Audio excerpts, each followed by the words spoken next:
He lived off Stoneway Close was the street he lived on, which was off of White Bridge Road in Nashville.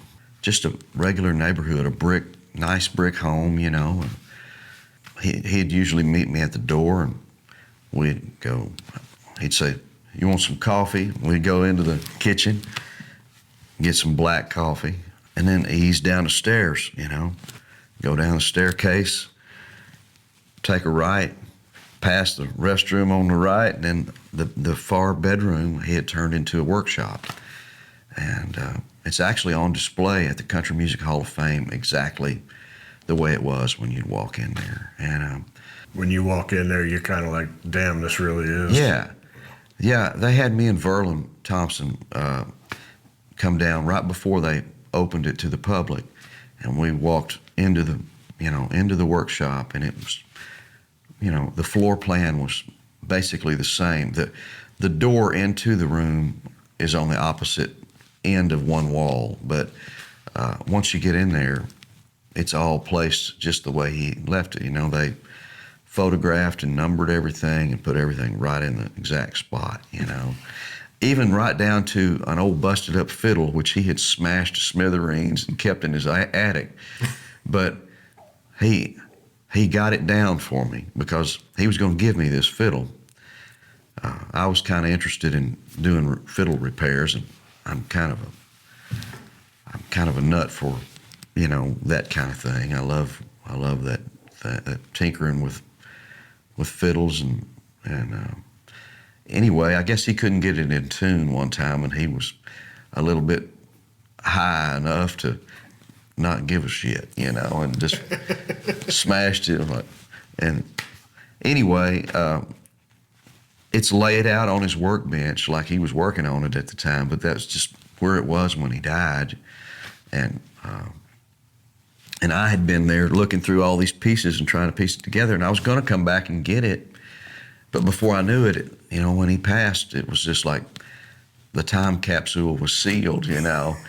Along with Jamie Hartford had borrowed one of his guitars, and he left a little red sunburst Grammar guitar, like a short scale little baby guitar, with Guy, that just to kind of say, "I'm gonna bring your guitar back. This is, you know, trading you for the moment," but. And it's hanging on the wall down at the Hall of Fame too. But actually, John Hartford gave Jamie that as a present, you know, when he was a kid or whatever. So it's a beautiful thing to stand there and right up against the glass, and you know, you can almost smell the cigarettes coming through there.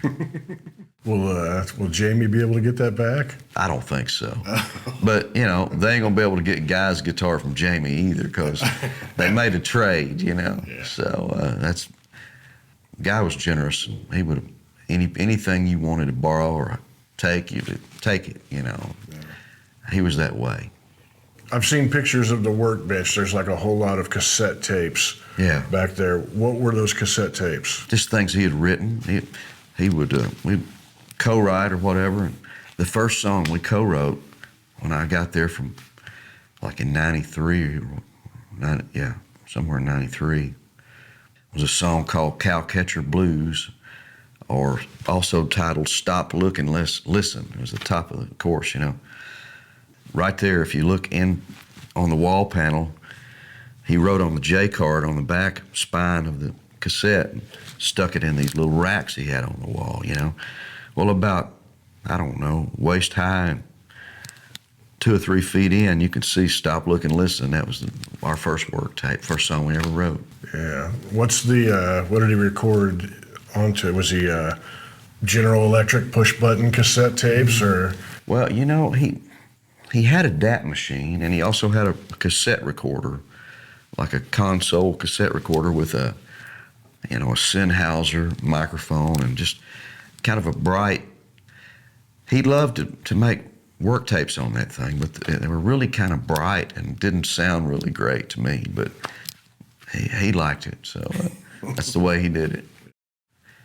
I remember I was remodeling a house with my daddy out in Saline County, Arkansas, and I was standing on a step ladder holding up a piece of sheetrock in the ceiling, and we had a little Gilligan's Island radio over there playing the local country radio station, you know. And Bobby Bear came on the air singing New Cut Road, and Ricky Skaggs was fiddling on it, you know. And I was just starting to be a fiddler. I was trying to play fiddle at 15s when I started, so I couldn't have been playing fiddle long, you know, a few months when I heard that. And it just really inspired me to want to play fiddle more, you know. And I loved the song and had no idea Guy Clark wrote it, or really even who Guy Clark was at 15.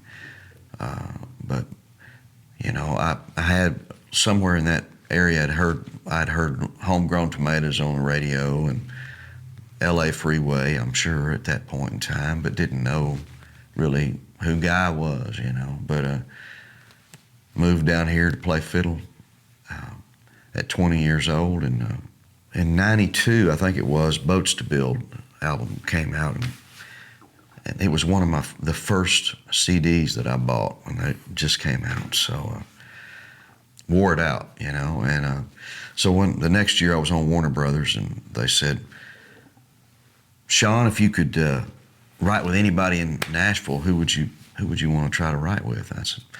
I just kind of shot for the moon, you know. It was like, I don't know, how about Guy Clark? And never really dreaming it would happen, you know.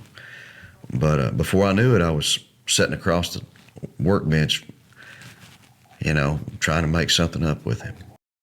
Well, back in the day in 93 or 94, I had these T-shirts I would sell on the road for Warner when I was on Warner Brothers, and I had a bunch of great big extra large pink ones that said Shawn Camp on them.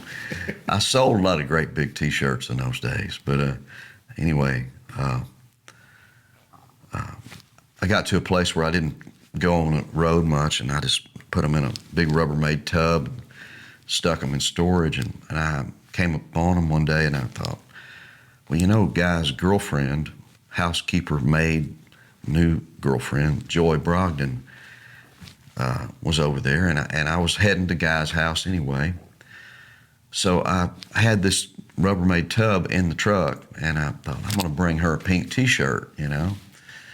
So I walked in there and gave Joy a T-shirt, and the guy goes, you got anything in black? I said, yeah, I think I do. I'll go look. I went out there to the truck, came back in and said, man, all I've got's like a medium in black, and you couldn't wear a medium. I said, all I've got really is pink. He said, I like pink. I said, all right, I'll go get you a pink one. So I brought it in there, and then every time I would go over there, he seemed to be wearing that pink T-shirt, you know.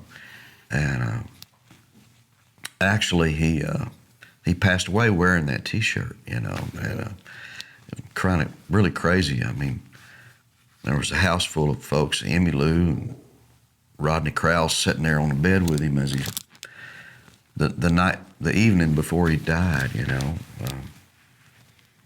There were a lot of folks in and out of there, and Rodney turned around to me and said, Shawn, you're everywhere, man. Look, it's like, I know, man, I'm sorry, you know. And so I've told that story a few times, and people have been wearing me out for some pink T-shirts, and I've just ordered a big batch, so. You know, last night at the station inn, I went over to see what the T-shirts looked like, and I noticed that they were pink and had Shawn, had you on it. It's exactly like that. I decided to print them up because everybody wanted one of those like Guy wore, you know. I've got a picture of Guy. I walked into the house one morning, and he had just gotten out of bed, and his hair's going crazy, and he's standing in the bathroom door with that pink T-shirt on. I said, I got to get a picture of you. And he stood there and smiled at me, you know. So I'd like to turn that into a poster one day and be cool, you know. Yeah. There's a picture of him and Susanna on a porch in a town just playing a fiddle. Yeah. That was just a few blocks over here. Really? Yeah, they tore that house down about 15 years ago, but I remember when it was for sale. No kidding. Yeah, it was a little bitty house, and people who knew, like I was talking to Peter Cooper about it, and we're like, And I would have loved to have been able to buy that house, Yeah. but when you do this sort of thing, you don't have money to buy, a house. It's a shame, yeah. I guess they were all living there at the time. Yeah, and there's a fourth person that's sitting there. It's often cropped out of the photo, and I don't remember the name. It wasn't a name that I remembered, but it took years before his name popped up. But I can't remember what that is, and people will be screaming at me. You should know that, Otis. Yeah, well, they can figure it out. Did he ever talk about his East Nashville days? Not much, not to me, There was a story he told about, I can't remember all the details. I think it's in Tamara Saviano's book. But the guy told me the story about he got pissed off at Towns and Susanna and got drunk and nailed himself into the bathroom, I think it was, for like a day or two. Stayed in there, I don't. The house over here? Must have been that house. I think so. Did he have a flair for the dramatic? Well, always. Yeah. Absolutely. He was pretty dramatic.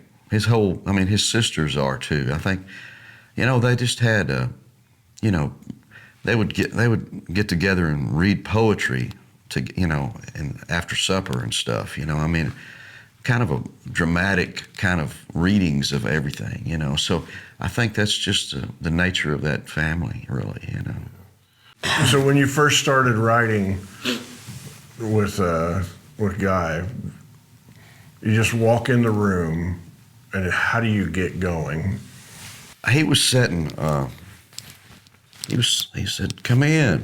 He's sitting there with his feet up on the table, on the desk, and I think the first thing I said was, "Damn, you got some big feet." And we started in, and we just spent one day together there writing that song, and I never bothered him again. I figured I'd taken up enough of his valuable time, But we went to Jim Rooney's wedding to Carol. I guess that would have been the mid-'90s. That might have been a couple of years after that or whatever. And Guy was there smoking a cigarette outside, and he said, "Shawn, when you coming over to the house and write another song with me?" And I said, "Well, hell, I'll be there tomorrow, And I don't know that it was tomorrow, but soon after, I went over and we just started making appointments every time I'd get over there, just book another day or two, and we just hit it off, and he really kind of taught me a lot, I think, by just being in his presence, and watching the way he did it. He brought a lot of integrity to every word, it seemed, It was an indelible kind of, imprint, I guess, or whatever, on every line, and it was like a determined, okay, yeah, that's good. I'm going to write that down, It's like just that motion, it gave you a sense of, accomplishment or something. It's like, yeah, all right, we fought for that. And every line you argue for, and it's like, is that as good as we can get it, And it was a real fun game to write with Guy Clark. How long did it take you to feel comfortable defending the ground that you were standing on with Guy Clark? Well, it was not comfortable. There was nothing comfortable about it. And he could be extremely stubborn. Sometimes he would go for this line that wasn't very good. And sometimes I feel like his co-writers brought the better out of him, by, just continuing to wrestle with him a little bit, about things sometimes.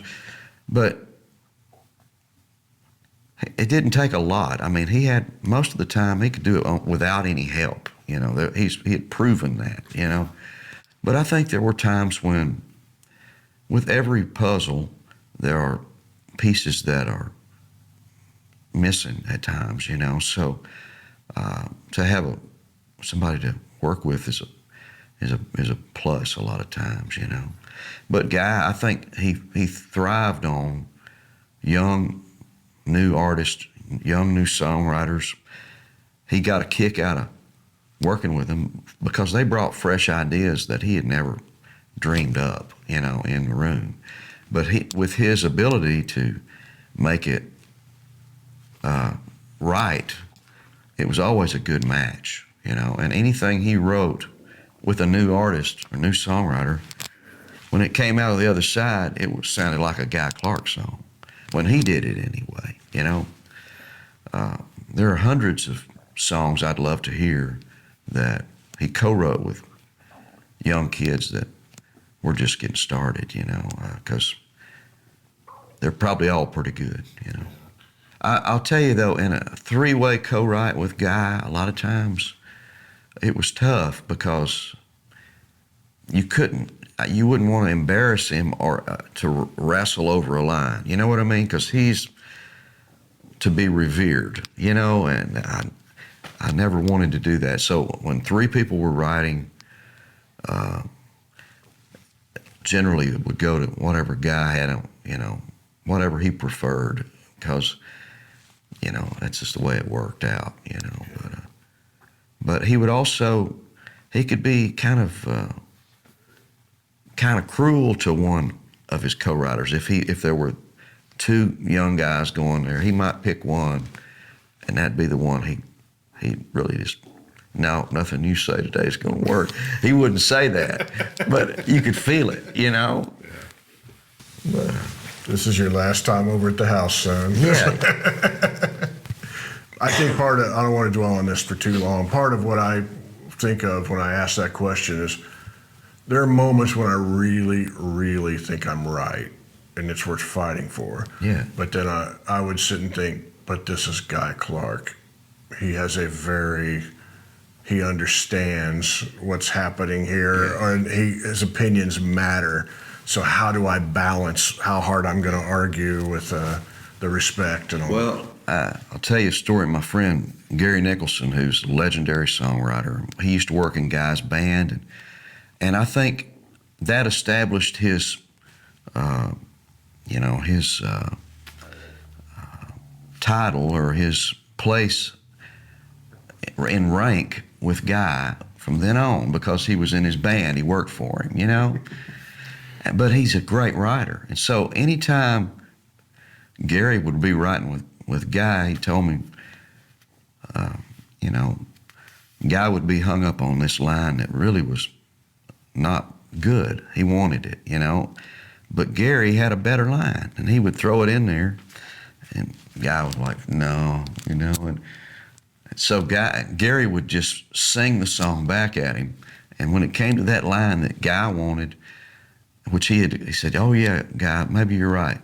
And so he would sing it and come up to that line, and he would just sing it even louder, just to put that bad line out where it's so prominent. It's like the Guy would flinch, you know. Until he agreed, yeah, man, I think we ought to change that. I don't think it's, yeah. Eventually, Guy would come around when he saw that, would shine at it, you know, that put that spotlight on it at that point. It was like, so I kind of did the same thing a little bit, but, you know, I loved Guy. He was our mentor. What was the first time you got to be part of a recording session with him? Man, I don't remember the name of that album. Might have been Workbench Songs, or I think I did 3 or 4 with him there at the end. Do you remember who, was it usually the same group of musicians that you'd bring in with Guy? Well, Thompson was always there, and sometimes it'd just be the 3 of us. Sometimes it'd be Kenny Malone, and Bryn Davies played bass on some stuff, and sometimes Jamie Hartford would be in there playing. And, I can't remember who all, but Chris Latham did all that engineering, you know, at the end, and he was great. He's a great engineer. Was Guy particular about the musicians that would come in for a session like that, or did he? Oh yeah. Yeah, he wanted who he wanted, you know. Yeah. You want to be comfortable in the studio, and Kenny Malone, there'll never be another drummer as good as Kenny Malone. He was just from another planet, and just anything you ever hear Kenny play on, just kind of tune into his drumming and see what's going on. There's some intricate, wild stuff happening there. just for the folks that are watching this that don't know about Kenny, what are some things that he played on that they might be aware of? Well, all that Don Williams stuff, Crystal Gale stuff, and Any on the town stuff with Cowboy Jack? yeah, sure, he did all that too. Nancy Griffith? Oh yeah. Yeah. Kenny played on so many things in the world of Cowboy Jack Clement. All the offshoots, producers, Jim Rooney production, anything like that. Most generally, Kenny Malone was the guy keeping the time. When you did a guy session, is everybody reading charts? Is he singing live on the floor what we hear, or is that recorded after the music's laid down? How would that take place? It varied. The last album, he did some singing live, but it seems like he went back and sang on a few things too. But that last album is my favorite for the tone of his voice. There was a fragility and a vulnerability kind of vibe there, and it was a very truthful sound to me, and really glad we got that and captured that, Yeah. Sis Draper, what do you remember about the day that you guys started kicking that around? We had just sat there for a good while. I was playing guitar and, playing little fiddle tune kind of things on guitar and just bullshitting. And I just got to talking about this lady named Sis Draper that I knew when I was a kid, and how my grandpa thought she was something else, and my Uncle Cleve, and they were brothers, the closest brothers, He was a real guy, and but they always just, you could feel how much they loved Sis Draper, and it was like, I knew she was special before I ever laid eyes on her. When she walked in, she had a big beehive hairdo, and, carrying that fiddle in there and opened it up and started playing, and man, I thought she was something else, And actually the first autograph I ever signed was to Sis Draper. Pretty crazy. I didn't know I had an autograph. I was just about 7 or 8 years old, I think. That's a beautiful thing for a person to ask a kid for an autograph. Yeah. It meant a lot to me, I had no idea what an autograph was. Yeah. The song is so just beautifully descriptive of simple things, of the guys all sucking in their guts when she walks in the room. Yeah. And Grandma hates her. Yeah. Grandpa used to date her. Is that part of the? Yeah. Oh, there's so many little subtle, beautiful things that just really, like before I knew you, I remember Amy and I sitting around the kitchen table listening to that and being just completely sucked into that. Amy loved that song, dance around the kitchen to it, which is beautiful what music can do when it's a couple guys in a guy's spare bedroom writing or wherever. Yeah. And, did he, when you started telling him the story, was he just, we need to write that? Oh, I was telling him about Sis, and he leaned back, took a big drag, and said, "There's your song right there." Maybe so, and we just wrote it around the Arkansas Traveler, old fiddle tune, and it was just the first of about a dozen, or 12 or 13 songs we wrote about her. And so I recorded this new album called The Ghost of Sis Draper, and it's coming out September 12th, and it's on Guy's label, Truly Handmade Records, which is the Guy Clark Family Foundation label, and it's completely co-written with Guy Clark, except for one song, New Cut Road, which I put in there, which he wrote about his granddaddy that was a fiddler up in Kentucky. So, finally got it out after working on it since the late 90s. So, 25 years later. That's the thing I'll never understand, is how things just sometimes take forever to. Yeah. And it doesn't seem like I'm not working hard on it. Right. But sometimes things take a long time. Well, I've come to realize it's not our problem. It's getting somebody that'll help you get it to the next stage. So I've gone forever. I haven't had a solo record out since 2006, and that was a disaster. But I'm just not set up to do it on my own. I've got other things I'm doing, I guess. I can't focus on being a record label too much. But this one is,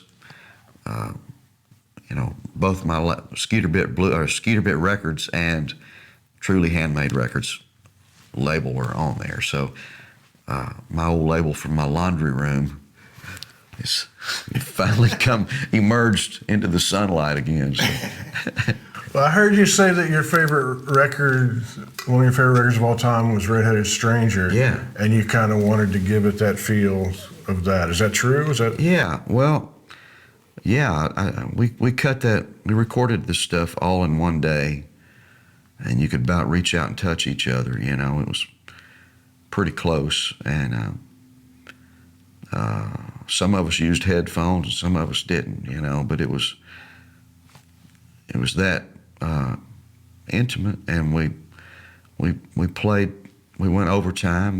We played a couple of sessions and went on up into the evening a while. But I wanted to get it all the same, with the mic set the same, and everything you hear is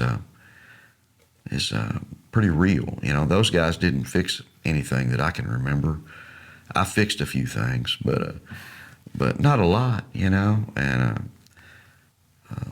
we recorded it over at Cowboy Jack Clement's old studio, formerly known as the Cowboy Arms Hotel and Recording Spa, now called Clement House, because his cousin Bob Clement, we call him Cousin Bob, owns the place now. So there's this beautiful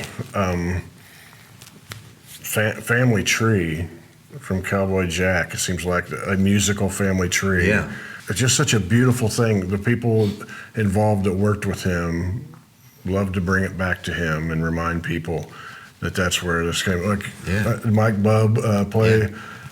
Yeah. People on the channel know Mike is like everybody's best friend, a great storyteller, wonderful guy. But man, Mike can flat ass throw it down. Yeah, he's one of the greatest. Yeah, and it's just beautiful. There's just people that were in that world that seem to want to. Even Jim Rooney, that seemed to want to keep celebrating Cowboy, and I think it's beautiful you recorded this there. Yeah, I felt like it was the right place, and Cowboy cut a lot of Towns records there, but without Mike Bubb, I probably wouldn't have even been associated with Cowboy Jack, because he called me to come on the road with this band. He had a little bluegrass band called the Weary Hearts, and he wanted me to come play fiddle with him. It was a 4-piece band, and I added my fiddle. I was a 5th member there for a little while. We went on a little tour in the winter of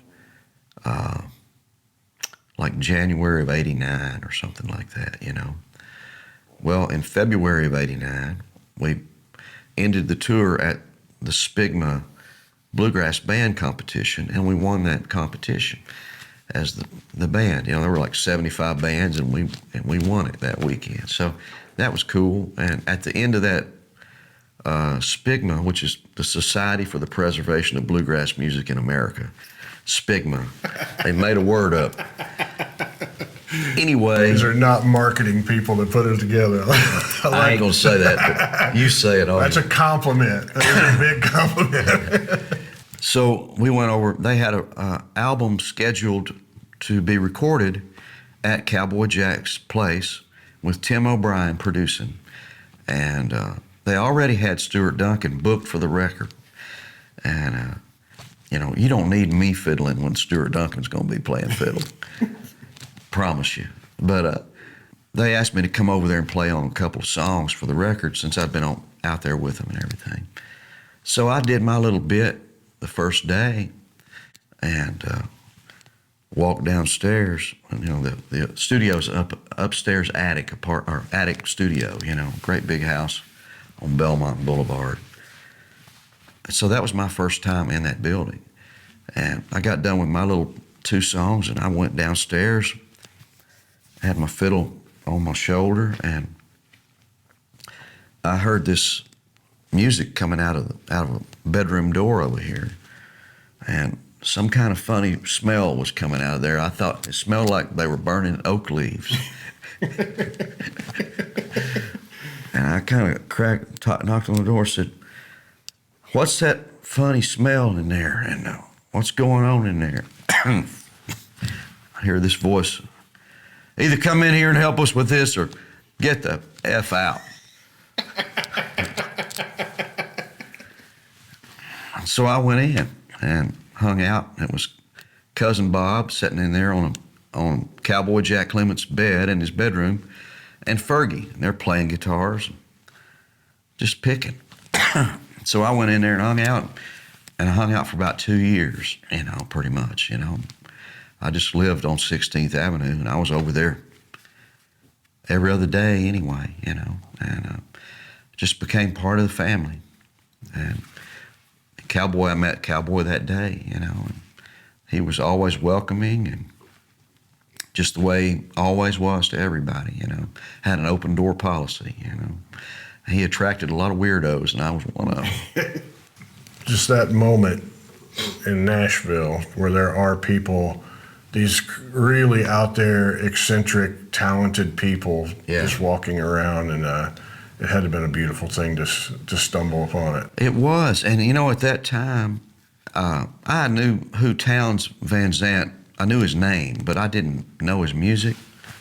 I was sort of involved in bluegrass more than anything at that point in time, and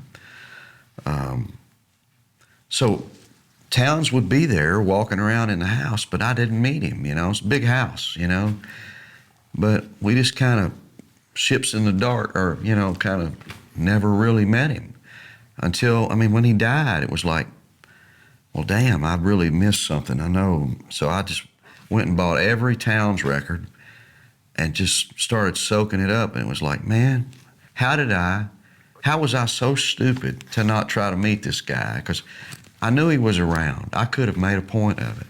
And I told Guy that. I said, man, I really hate I never met Townes. He said, oh, you met him? I said, really? Oh, yeah. First time I ever laid eyes on you, you were playing with the Whole Damn Family Christmas show. That was John Prine and Pat McLaughlin and Roy Husky Jr. and Mike Henderson, Jamie Hartford, Jim Rooney. I don't know, it was a big stage. I was playing fiddle with him over at Joe's Village Inn, I think it was. And stage was about that high off the dance floor, and I was fiddling there, and I vaguely remember Guy and Townes standing right in front of me while I was fiddling. And Guy said, yeah, you were fiddling. I reached up and flicked my cigarette ashes on your fiddle top, and you laughed. And he said, and I liked you from then on. There's a picture of them pitching quarters on the backstage wall behind stage that night somewhere. I think Jim McGuire took it. It's a really great picture. But I didn't actually meet him, you know. Then I had a dream one time about meeting Townes, which is, I don't know if I told you this. I don't remember. A ridiculous, weird dream. You know, on Music Row, all these publishing companies are these old houses, like on 16th, 17th, 18th Avenue in there. And everybody would park in the backyard. You would enter into the publishing company in the back door of the house. And in my dream, I was coming out of one of those houses and standing there with Guy. And in my dream, I say to Guy, I've never met Townes Van Zandt. He said, Oh, really? Well, follow me. And he just strolls off like Guy would walk, smoking, you know. And so I follow him a couple of houses over across these backyards in my dream. Now this is just figment of my imagination, I guess. Anyway, we walk up, and there's Towns passed out on the back porch, low to the ground at the back door of one of these houses back there. His boots are kind of hanging off the porch, and Guy walks up, kicks him on the sole of the boot. Towns looks up, and he goes, "Towns, Shawn, Shawn, Towns." And I reach out to shake Towns' hand, and I wake up. And the next day, I go right with Guy, and I tell him about this dream. I said, "Man, it's so vivid, it feels like it really happened." And Guy goes, "Well, didn't it?" So I don't know. Maybe it did happen. Or it will one day. Who knows? We were at a Cowboys place. We were in the kitchen. Yeah. Just talking Yeah. about whatever, and you kind of lean back against the sink, Yeah. the kitchen sink, and I'm looking, and I'm just thinking, At my this window. is familiar. What is this? You know, I'm like thinking of it, and it just Yeah. finally hit me. I'm like, that's the album cover. Yeah. So like at my window, the album Towns leaning back against the sink, that was Cowboy Jack's kitchen. Right. Jim McGuire took that It picture. was Jim McGuire. Yeah. Is that a Polaroid? It looks like a Polaroid SX70 manipulation where before, this is where I get into the photo nerd I stuff. don't know, but you should get Jim McGuire and do one of these with him. I would absolutely love to. I'll give you his number before I leave here. All right. It would be a high point Yeah. in your life. Oh, Tell yeah. him he's the greatest. There's photo books out there. If you're broke, buy it from the artist if you can, but if you're broke, go on eBay. There's Jim McGuire photo books that he took. When you think of the pictures of these people we love, there's a few of these that are like, yeah, that's the picture. Yeah. That's the one where of John Hartford with the banjo Yeah. kind of, Bill Monroe. There's these wonderful, wonderful portraits that he did, and you should go buy a book from him. But He sold everything to, I guess, the Grand Ole Opry, all of his catalog and everything. He's retired now. But that photo shoot, or when he snapped that at my window with Towns, John Prine was there too. So there's a picture of the two of them leaning up right there at the sink at the same time. So that's right. Does Prine have the playing cards on his Western shirt or something? Or Towns does. Towns does. Okay. I don't know what Prine was wearing, but I never thought about that being the same shoot. I know the picture you're talking about, too. I don't know if it was really a photo shoot. It's just that they were there, and it turned into that, But I can't imagine him. He might have just set up a tripod and did it on the fly, kind of, But, Yeah. Guy's guitars, the ones that he made, how many guitars do you think he made? Well, I think he had number 15 made. So, I don't know if that's all steel strings or if he made a few flamenco 3 or 4 before that, or if that counted as 1, 2, 3, 4, or what it was. But he didn't make many, I for some reason I was kind of under the impression I was going to get number 10, but it didn't work out that way. And they're now at the Hall of Fame, but I think they're going to. They may be going back to Joy Brogdon. I don't know the details on all that, but Are all of the guitars one owner? Does one person own all of the guitars, or are they spread out amongst? I really don't know. There are a few that are out there, like Jamie Hartford's got one. That, and there are several people that built guitars that Guy built with them. Like J.T. Van Zant's got one that he worked on, and Ray Stevenson, our buddy, that singer, songwriter, artist, visual artist. He hung out with Guy a bunch, and they built a guitar. Guy wanted me to come over there, but at the time he was already sick, and I didn't want to put any more work on him than he already had. And I don't know. He was standing there smoking constantly, and I can't deal with it for any length of time. Cigarette smoke anyway. But it's it's a commitment to sit there for a month in that room, and I didn't want to put it on him either. He was very generous with his time, when he should have been resting, in my opinion. But, I'm glad those boys got some guitars out of the deal. Verlin Thompson built one with him for sure, Noel McKay? Noel built one with him, yeah. But see, Guy would have one going, and he would be working with them on theirs too. So Guy had two guitars going when he would build at all times, because one would be drying, the glue would be drying on one, and he could be working on another one. And it was just always, he had two projects there, and then he'd be working on a song at the same time. And if he gets stuck on a guitar, he'd go work on a song, or vice versa. It was nice to play them. I wrote a lot of songs on those guitars. A lot of times I wouldn't even bring a guitar. I'd be playing one of his, all day. And he was always willing to loan out his instruments. I never would borrow one, because I just always felt like that's so personal. I don't want to take somebody's instrument, on loan. But